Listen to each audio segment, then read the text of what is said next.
Hi, I'm Rob Swan, Senior Vice President and Executive Creative Director here at Brandimage in Chicago. You know, the way that brands invite consumers to feel, trust, and buy, the story that they tell at that all-important point of transaction, is a fundamental cornerstone of the consumer experience. And design is a primary way that they do it. At its best, brand design tells an intuitive, immediate, and meaningful story. It taps into human consciousness beyond rational thought. It literally makes us feel a certain way. In this Fuse experience, we've tried to scratch the surface on exactly how this happens, and in doing so, how it can positively and meaningfully disrupt even the most commoditized product propositions, and in the process, define ownable and indelible stories for brands like yours. Enjoy the show, and thanks for your time.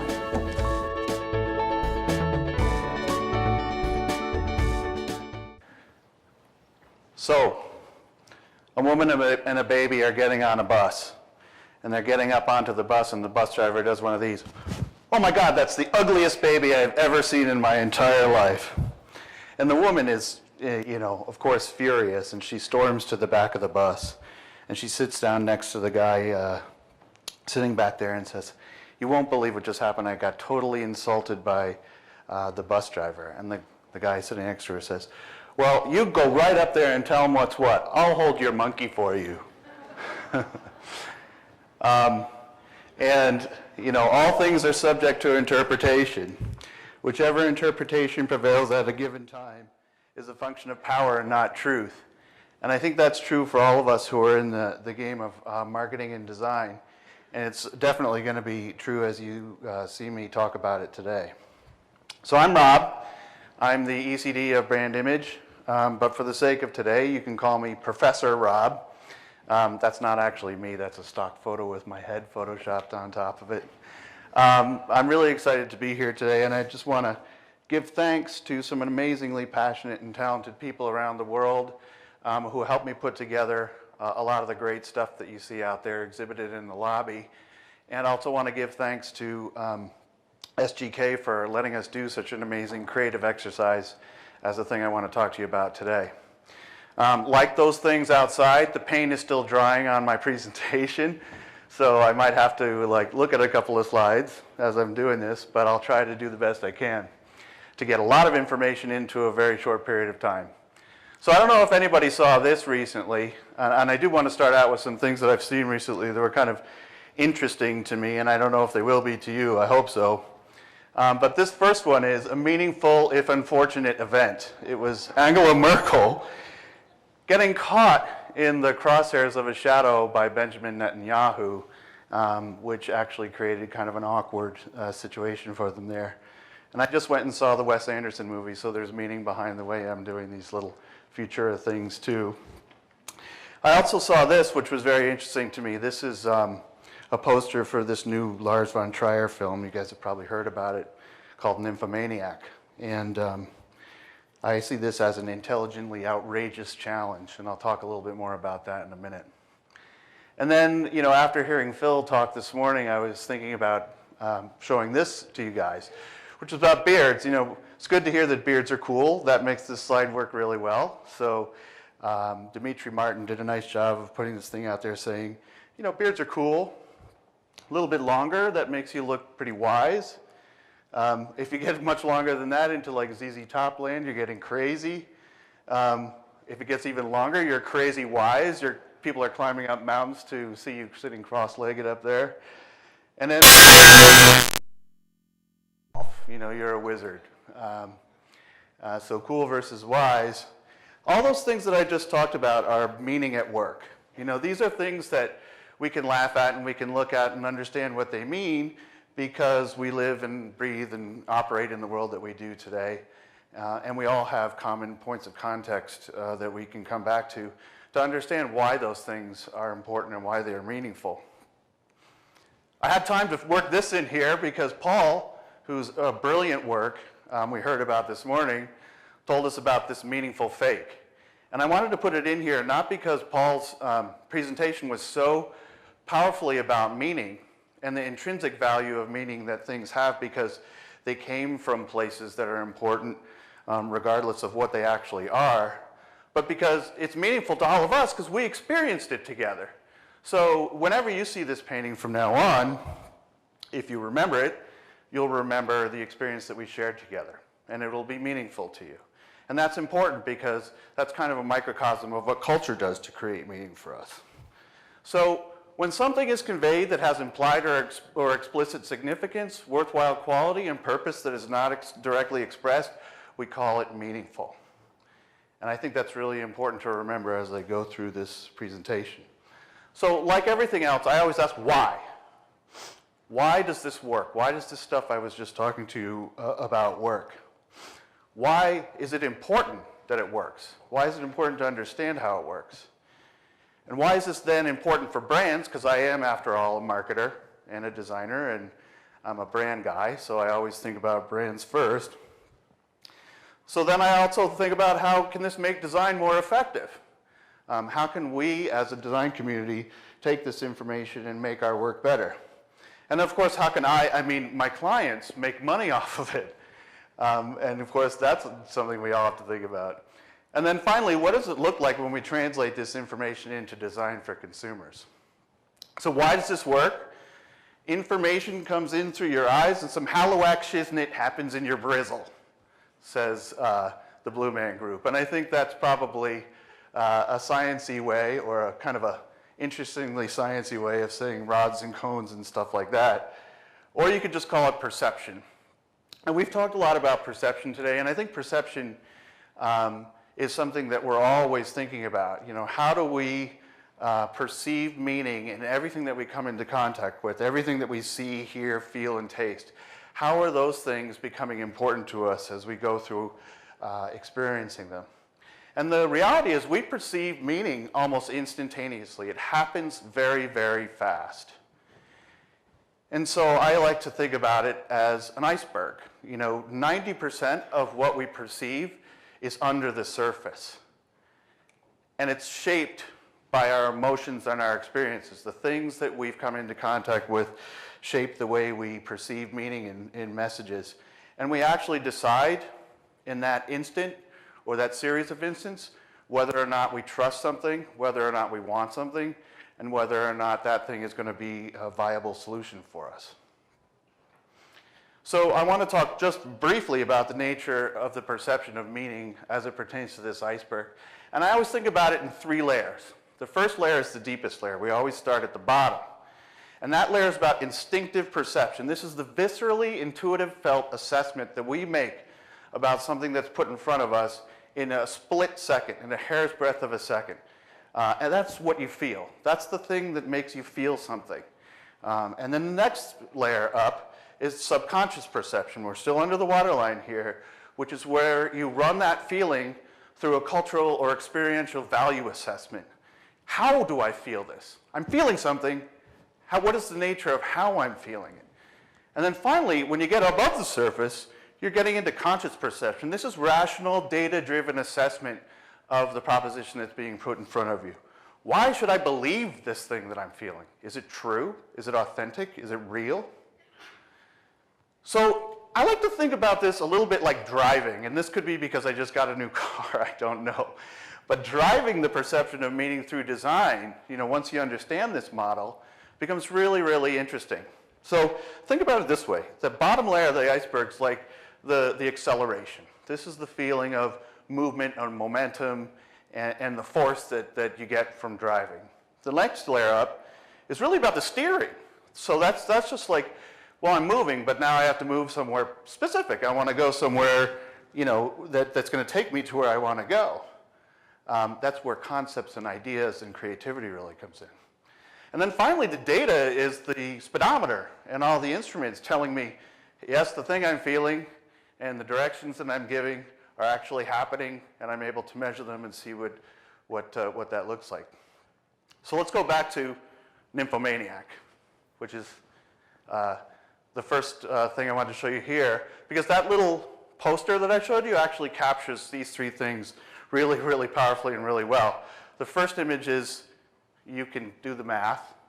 The next image that we saw was a culturally assigned set of codes that actually tell us something not only by the letters, but by the inferences that are made by the iconic arrangement of them. And again, you guys can do the math. And then finally, if you haven't figured it out already, it's like, forget about love. This is not about love at all. So that stuff is happening. It's happening all around us, and it's happening all the time. It's really interesting to look at. It's really happening in spades at the point of transaction, where people are coming into contact with a brand message, being asked to decide whether they believe that message and trust it and want it, or they think it's BS and they throw it away and they don't do anything about it. So we think about it as a script. So the scene here is anywhere a consumer is being asked to make a transaction. And so at the bottom here, I've got our consumer, and she's saying, I have a need. It's either conscious or unconscious, physical or emotional. I've got something that I want, and it's a need that's not being met. So if you go through the iceberg that I was just talking about, you've got this establishing relevancy. And we've actually heard people talk about relevancy quite a bit at the conference so far, and that's because it's the really important, visceral communication of the nature of the product proposition. You know, this is the thing that's going to make me feel a certain way, it's going to do something for me, and it's the very first thing that people think. Does this look like the kind of thing that I need?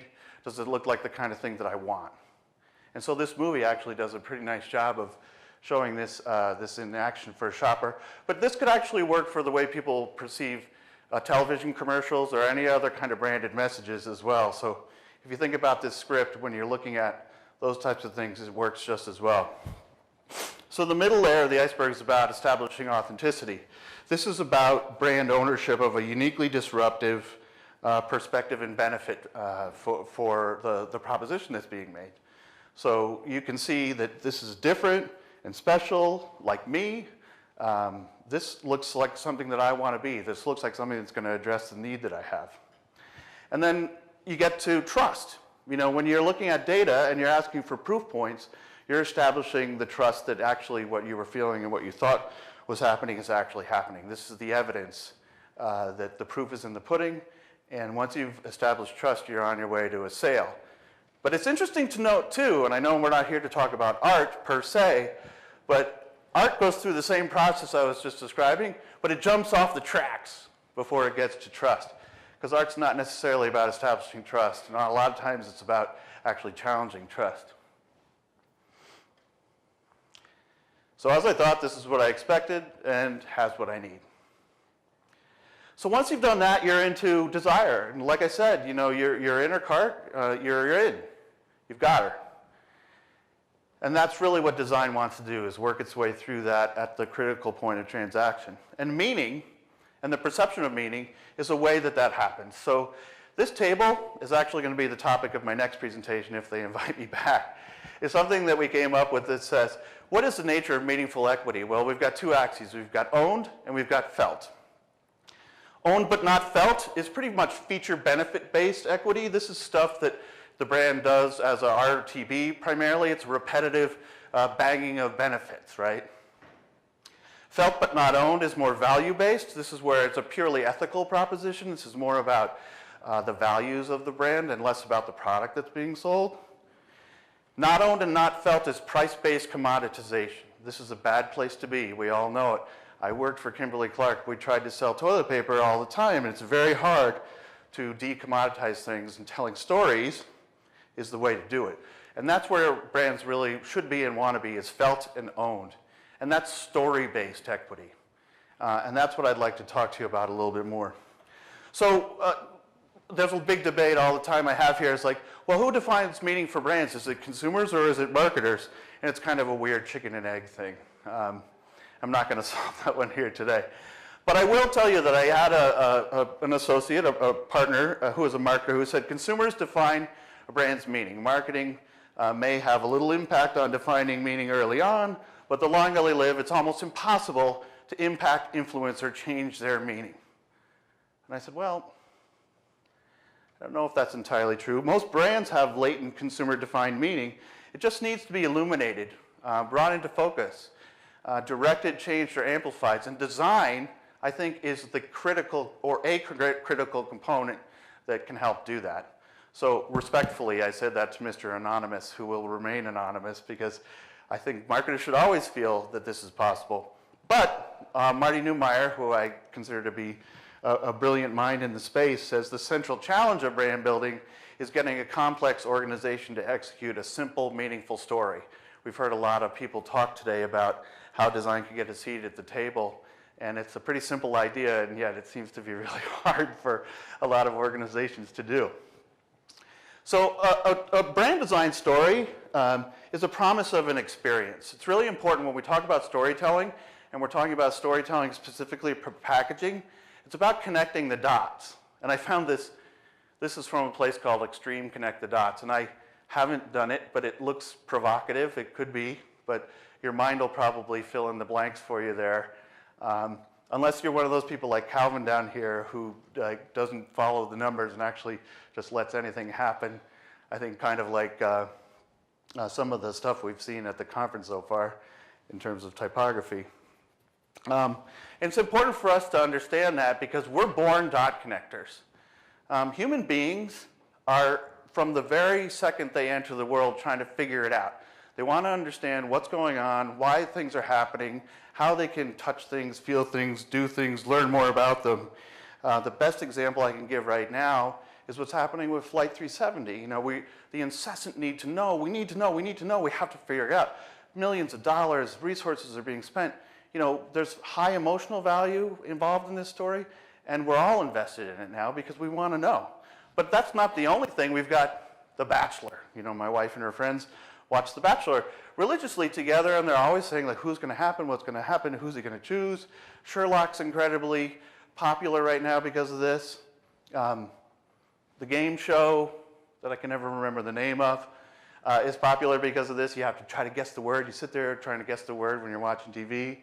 The most popular television shows, crossword puzzles every day, games we play with each other and socialization, and of course wars and strategy games are all part of the same thing, trying to figure out what's going to happen next. So what's in a meaningful story? I like to say, whatever your mind fills in the blanks with. And that's the space that we can occupy as design storytellers. So my friend and client partner, Terry Schwartz, turned me on to this, and it's a really good example of talking about meaningful storytelling in design. Movie posters, if you think about it, are one of the most immediate and effective storytelling vehicles that we come into contact with all the time. In just a single image, they're trying to tell you just enough about the story to get you intrigued and just enough to kind of make you want to learn more and let you figure out kind of what's going on. So I'm sure a lot of you are sitting there right now trying to place which movie goes with which one of these posters. I'm not going to go through that exercise with you, but it's all about design storytelling. And Terry's looking for some meaningful design storytellers too. So understanding and defining meaning is the key to creating brand stories. And that's what our exhibits out there are all about. Stories that go beyond what people see, but help to guide the way they feel. So what's more likely to influence a time-pressed purchase decision, data or empathy? Well, in a lot of the shopping situations we come into contact with, it's probably empathy. Data is very, very important, but when you think about something like the butter category, and this is kind of an amalgamated best case scenario butter category, you know, there's all the regular stories like cows and farms. Of course, there's a million cows and farms. We expect cows and farms. There's maidens and mountains when you think about butter. There's the Euro traditions of heraldry and things like that when we come into contact with it. And then there's these weird kind of innocuous alternatives that are meant to be more natural and more healthy. And then on the fringes, we've got these kind of culinary understatements happening. Well, when we were thinking about butter, we were thinking it's a golden age for butter. People are putting butter all over everything again. They're putting it in coffee. They're doing all sorts of things with it. So we thought it would be a great place for us to look at in terms of disrupting. You know, what better way for meaning to come into play than disrupting a commodity, something that you go out and buy when there's a hurricane with milk and eggs and things like that. So we looked to the fringes and we saw different things out there. We saw, you know, Euro crockery, we saw American crockery, we saw American table linen types of things happening. We saw artisanal type of things where they were wrapped in paper. We saw elegance in a German butter about serving occasion and kind of hearkening back to old times. And then we saw closer to the source pre-processing. And that's quote, it says, "I shouldn't think even millionaires could eat anything nicer than new bread and real butter with honey for tea."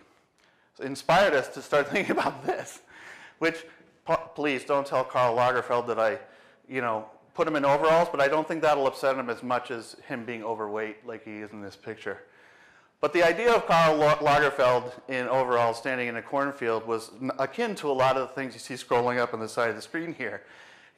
Commoditized propositions that through design were elevated to be perceived and to be understood in a different way. Vodka is the best example. You guys probably all know, like most vodka is the same stuff. It's just distilled more times or less. But design elevated that entire category and allowed people to charge a lot more money for it. So our story with the Butter Project was the intersection of luxury, indulgence, and honesty and values of artisanal dairy. The way we look at this and the way we do this is the first step is decoding. So what we do is we go out and we gather as many codes that we can find that actually start to bring those ideas to life, that express that type of meaning in the minds of both us as well as consumers. So it's about identifying the meaning of instinctively and culturally understood and accepted sensory codes. And then we take those codes and we recombine them in expected and unexpected ways to create things that the world has never seen before, and meaningful design ideas that can be owned more powerfully for brands. So Burr, the example that you saw out there, is a luxury butter. We're thinking, why not butter next, the next vodka? And if you think about the iceberg that I was describing before, it's about the bottom of the iceberg being expressed in the lid of the canning jar, which is a very strong code, at least in this culture. The luxury codes of the pattern, which is akin to kind of a lot of the luxury bands you see out there, and the ballet star on the center of the stage. And then the sanctioned badge, where the person who actually churned the butter has taken the time to put a tag on at the end and attached it so that it was churned by Amelie, a real person. That's the significance of authenticity and trust that seals the deal. So I'm gonna just talk about the physics of design storytelling with you guys, because it's hard to see just from looking at them outside, but every one of those pieces was designed as an example to tell a specific story about how design can do this. And I like to think about it in terms of physics, but that can be really small atomic physics or it can be really big astrophysics. But the first is about bonding. And the way salt is made, I'm learning more about salt since I started doing this presentation, is that a lot of these similar molecules bond together. And more and more and more and more of the same ones come together until they create a grain or a crystal of salt. And codes, when you think about them, are the same kind of way. The more codes that are the same that you pile on top of each other when you're trying to tell a design story, the more emphatic and more strong that design story is. So we looked at bourbon, and we saw at the top there, these, there's a lot of heritage and there's a lot of cultural acceptance and dark wood clubs and honoring handcrafting and apothecary type stuff. And then there's also, as a dichotomy on the other side, these rebellion codes and subterfuge and mysticism and all sorts of things going on there. And we said, oh my God, there's a whole like heaven and hell thing happening in the world of bourbon. It's really interesting to see. And that led us to this idea called Up All Night, Got Demons to Fight. If you want to hear shouting, matey, this is it! It's funny, but being ill makes me lose my usual tolerant and easygoing approach to communal living. Crack myself up.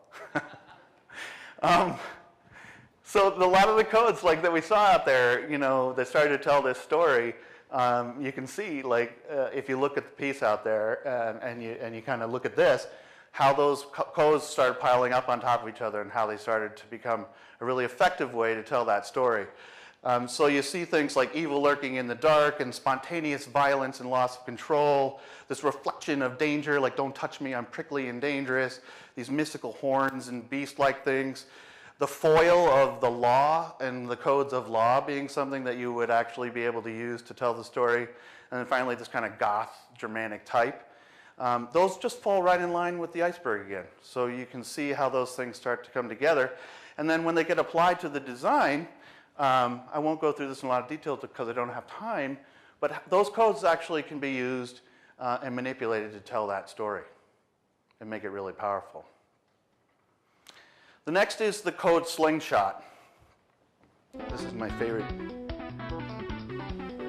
science-y video, and it's about the gravitational effect of a slingshot, you know, that something moving around another body can actually make it go faster and give it more power and get it to where it wants to go faster.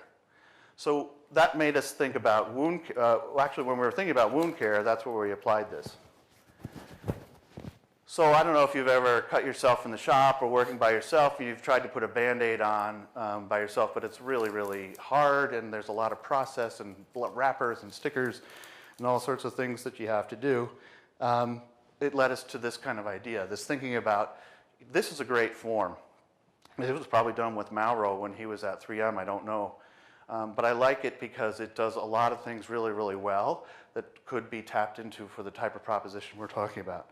So we looked at the landscape of efficiency and effectiveness and the idea that self-sufficiency and technology were really, really not only powerful things for convenience, but also could be delivered in a really clean, fresh, efficacious way. So the things we saw here were natural reassurance. So reassurance and assuring confidence became really important here. Self-preservation and care for the self, obviously. Bold confidence as expressed through personal mobile technology. Huge opportunity to move outside of mobile technology. And then transparent efficacy, the idea that you can see into the thing and see how it's working and know that the guts are doing something good. Balanced off and finally kind of topped by this really, really unencumbered, no-nonsense delivery of what it is and how it works. And I always like to work a Big Lebowski quote into my talks, no funny stuff, you know, with a diagram. Led us to Bandies. And again, you can see how those codes start to come into play. So the last one I'd like to finish with is code fusion. And code fusion is all about how you can take two really quite different things and smash them together and come up with something totally new because of it. If we were doing, gravitational slingshot with mobile technology and health, here, I'm just going to leave this slide up for make people really uncomfortable. That's the point, though, because what we saw this winter was horrible flu epidemic. It was tearing through homes and people were getting sick one by one and falling all winter long. It was really quite bad. And everybody wanted to sterilize their house. They wanted to kill the germs, get rid of the bugs, do anything they could to stop this infestation of illness in their homes. And it made us start thinking about like, oh, this militaristic aggression and this idea that these kinds of codes of aggression, if they were paired with kind of health and beauty and freshness and the idea that you can actually have this perfect world, more colorful and more clean and fresh and free, and put those two things together, those two worlds together, could lead us to a place where we could tell a story where we have aggressive attack on demand, which is what a hand grenade is, right? Who doesn't want to pull the pin and throw a grenade at whatever's bothering them? These banners, the official recognition of rank and efficacy, the atmospheric effect of transparency, the diagrammatic nature of a bomb, and then finally kind of the litany of scientific proof points. And that led us to this idea of airstrike, which is, put it on a table in a room, pull the pin, walk out of there and you come back and your air is fresh and the germs are dead. And it looks like a grenade and you get that pleasurable feeling of pulling a pin and leaving it there while you're doing it. So none of these things are actually, final solutions. They're not meant to be product ideas. They're not meant to be, anything other than saying, codification and the code of design, the physics of design storytelling are very powerful. If you understand meaning and how it works and you put it to use in design, you can make more powerful brand stories. So why is this stuff hopefully important to you? Because it's about design effectiveness. And design effectiveness is about it being more effective in the way you plan design and build that strategy with codes. It's about being more effective in the process that you follow and doing it and putting that strategy into execution. And it's also more effective in results, because when you hit on the right mix and the right blend, people respond and they buy. And that's what we all want them to do, right? So I just want to leave, coming back to my first slide, with the thought of meaning creates relevance. Relevance implies authenticity. Authenticity gains trust. And trust empowers desire. And at the end of the day, that's why we do what we do as marketers and designers, is to create that desire. So I encourage everyone to brand meaningfully as you go through the work that you do, and thanks for the time.